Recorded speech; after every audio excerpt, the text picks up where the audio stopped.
America and the world in the 21st century?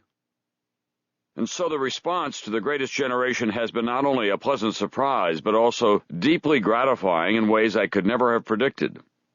From what people say to me on the street, and write to me in letters, some of which appear in this book, the greatest generation seems to have generated within many families, communities, schools, even corners of the political arena, a fresh reevaluation of the past, and a dialogue about the core values of that time and of the present.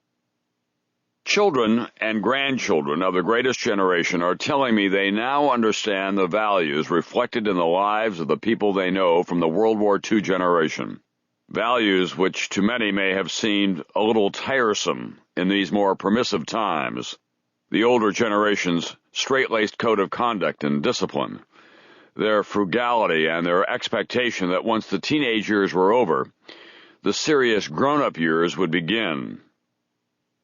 My favorite reaction to the greatest generation, however, comes to me in unexpected moments, on a ski slope, in an airport, on the streets of New York, in the Pentagon. Men about my age, cops, business executives, military men, construction workers, grab my hand, look me in the eye and say, "I read your book. Thank you for helping me understand my father."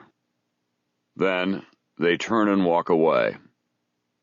Any journalist would be flattered to have his or her work become the catalyst for reflection and examination, but I have no illusion about my personal role in all of this. I was merely the reporter, the vehicle for people's stories and the lessons they contained.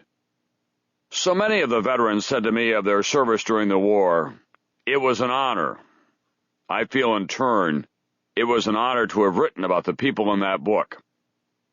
But I was totally unprepared for the waves of letters that started to come in as soon as The Greatest Generation was published.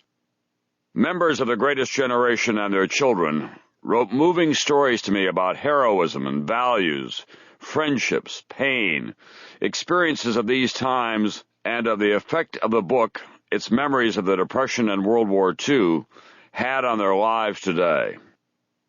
I wrote a book about America, and a lot of America is writing back.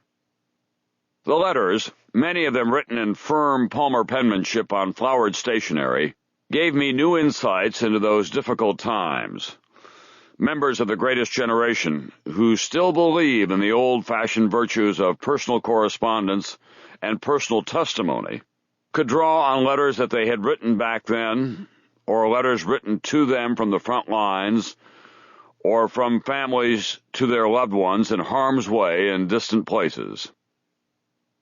And so in these pages you'll hear the voices of the greatest generation, their children and grandchildren, in their own language and emotions, many of them sharing unspoken memories and impressions for the first time.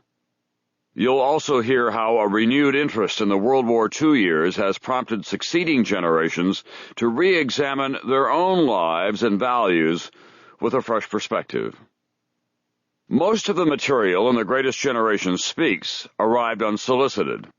Some of the testimony I encouraged in an effort to include episodes and personalities inadvertently left out of the first book.